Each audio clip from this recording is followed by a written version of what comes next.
Let's leave entomology for a while and look at a general pattern that imitates a whole range of larvae, bugs and even a shrimp, the Czech nymph. Czech nymphs are popular. They've been popular now for about probably 4 years. That's rather a large one. That's probably on a size 6. 8s, 10s and 12s are the most used sizes. Colours can vary quite considerably. You can have tan, pale yellow, greenish coloured, olives, with or without the hot spot in the thoracic region. Doesn't really matter. The basic thing is, as you can see, it's tied on a curved grub hook. And the paramount thing about a Czech nymph is it's got to be slim. So don't go laying on too many turns of lead.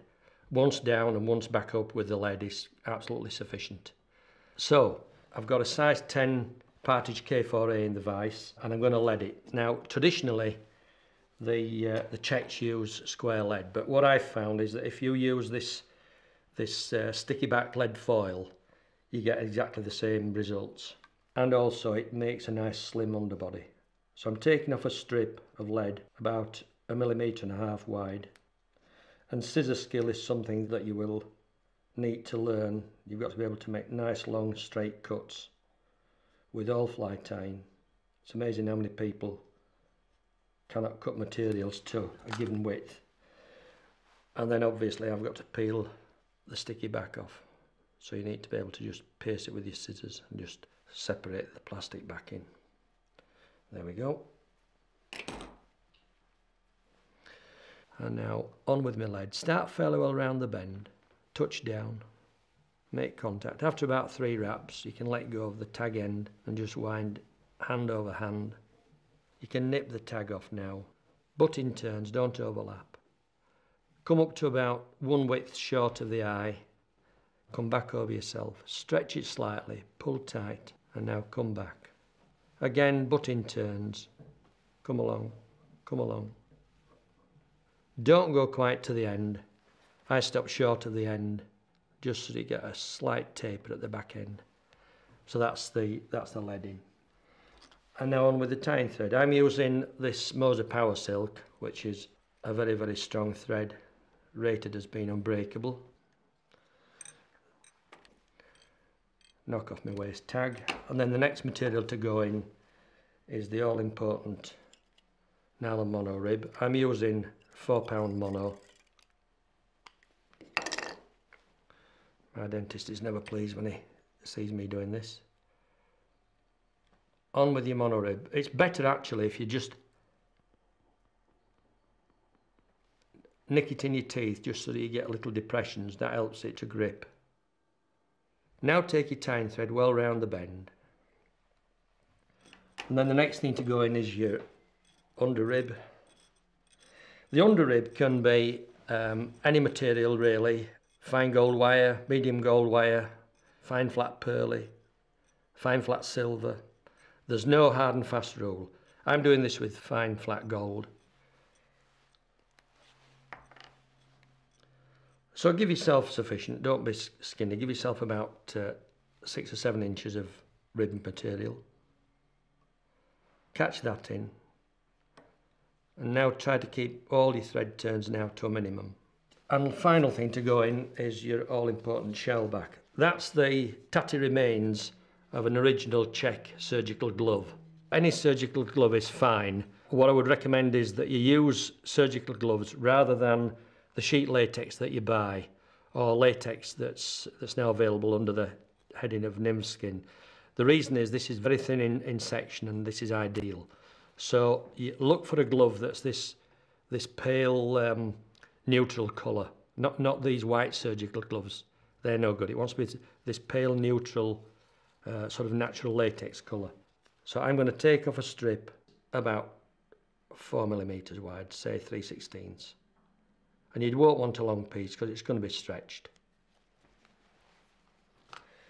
So there's my piece of translucent latex. I'll just cut a slight angle in the one end as a tying in tag.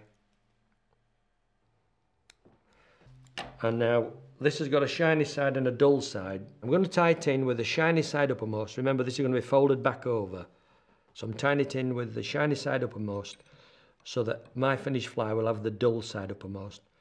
So I touch this down and press down with my thumbnail there, just so as I've got a nice tying-in tag. And now once you've got it in position, you can simply stretch the latex and make sure that you've got a very, very good connection. Any remains of tag, you can just go down with your blade and just clean it up. Right, for dubbing, again there's no hard and fast rule. You can use a variety of colours. I'm going to use a pale creamy olive colour. I'm mixing a little bit of cream and pale olive. I'll just do a finger mix. Just mix them together.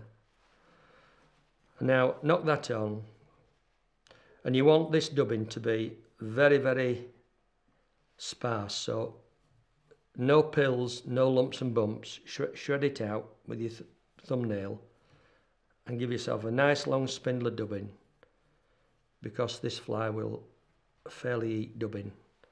Just tighten it in, spread it along.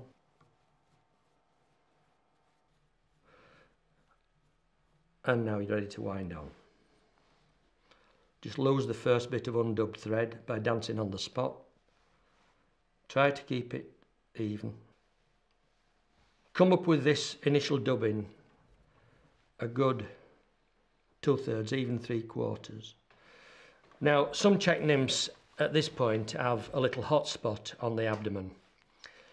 That's your choice. If you don't want to put the hot spot, leave it out. I'm not sure how much killing power it adds to the fly, but if you're going to put a hot spot in, I use this Finesse Orange in the Masterclass range, and all you want is a mere whisper. You just want about 1.5 turns, no more. So just a tiny pinch of nice bright orange, just to make a little band in the centre. So now from your hare's mask, just shred out some nice spiky guard hairs. The spikier the better.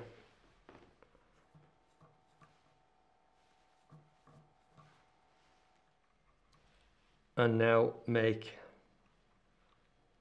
a little shaggy thorax.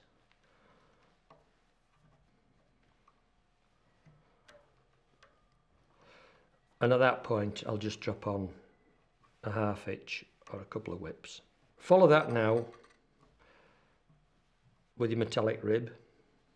Don't make too many ribs, only about, well, probably 7 up the length of the entire fly. So keep the ribs fairly wide spaced.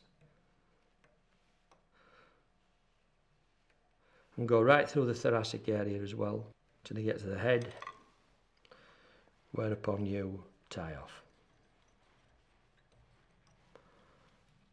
Trim off the waist. Just drop another couple of whips on there, just so that you don't lose tension.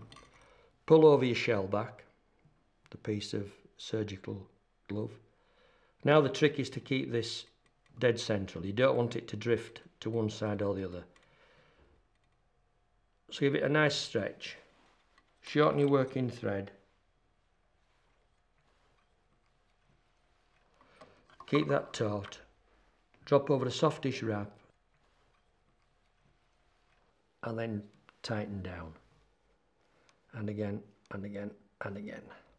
Now just in the interest again of security, I'll drop a couple of whips on there.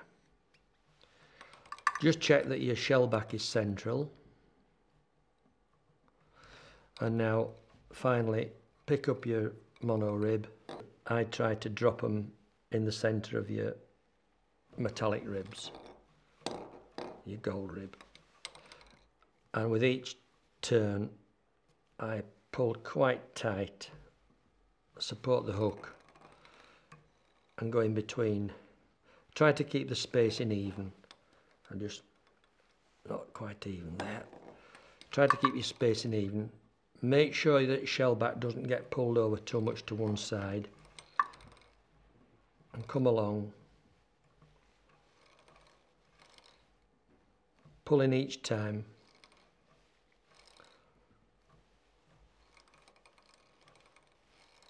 tie this nylon mono down very securely. It's a slippery medium. Your tying thread is also slippery, so make sure you get several turns over it. The last thing you want is for this to unravel, and that's why I like using power silk, because I can really lay onto it with loads and loads of pressure. And as I'm doing this, I'm building up a short head.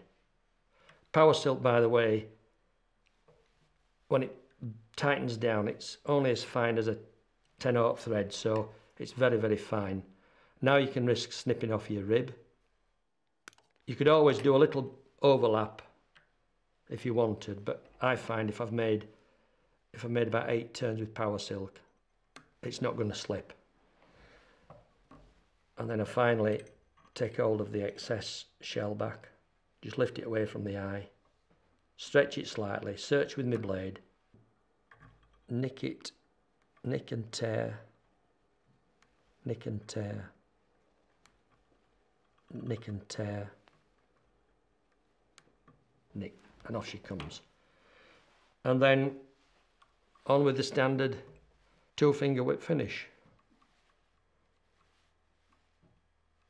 And I'm just making a little conical head now with each strap, working backwards towards my finger and thumb of my right hand. Pull through, pull tight, trim off. One last thing now, just look at the shell back, check whereabouts it is. If it's slightly to one side, you can always cheat a little bit and roll it backwards. So you can roll it over to centralise it. And then finally, with a brown pen, a brown marker pen, I just tint the back. Just wipe this on. Only on the latex, not on the dubbing, and then I just rub the excess ink off, which deposits it more or less all in the rib parts, so it enhances the rib. And that's, if you like, that's it. That's a standard Czech Nymph.